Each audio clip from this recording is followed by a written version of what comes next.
And that's one of the keys when it comes to the saints. When I read through the stories of their lives, these aren't people who think they're better than anyone else or who figured out something the rest of us can't quite get right. In fact, when people would tell them how saintly they seemed to be, most of them seem to respond with something like, well, we're all called to be saints.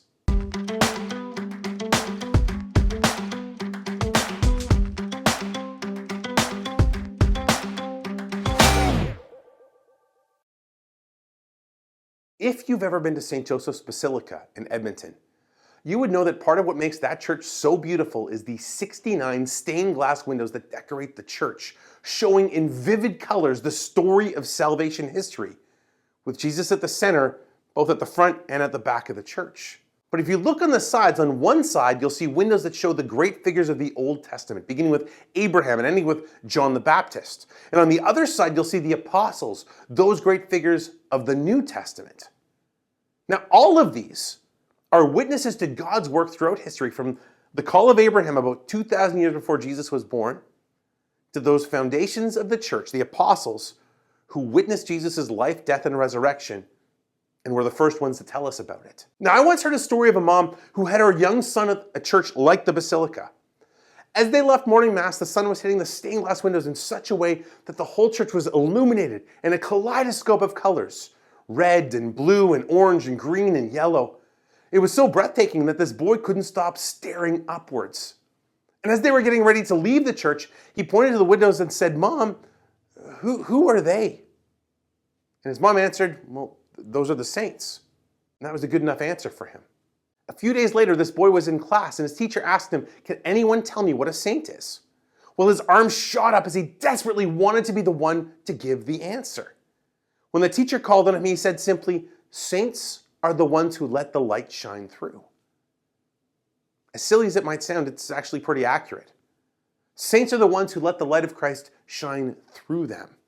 This is why the church recognizes or canonizes those who do this exceptionally well as saints, the holy heroes who are examples to the rest of us of what it means to be a Catholic Christian. There are more than 10,000 such saints who have been canonized, recognized throughout the history of the church. Women and men, young and old, rich and poor, from every corner of the world and in every kind of profession you could imagine. Two of our most recent saints were young Italians, Pier Giorgio Frassati, who died in 1925 at the age of 24, and Carlo Acutis, who died in 2006 at the age of 15. Both of these young men loved Jesus deeply, and they shared that in the times and in the circumstances in which they lived.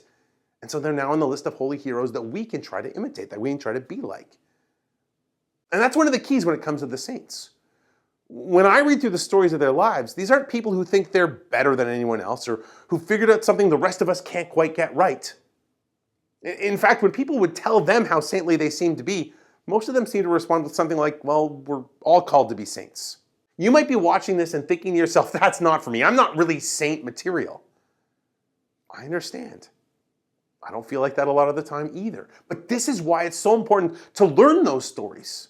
To learn the stories of those saints who've come before us. Think back to those stained glass windows at the Basilica.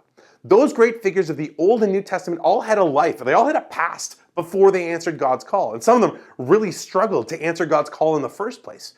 Abraham had a hard time trusting God. Moses murdered an Egyptian soldier. When God told Jonah to go to Nineveh, he ran in the opposite direction.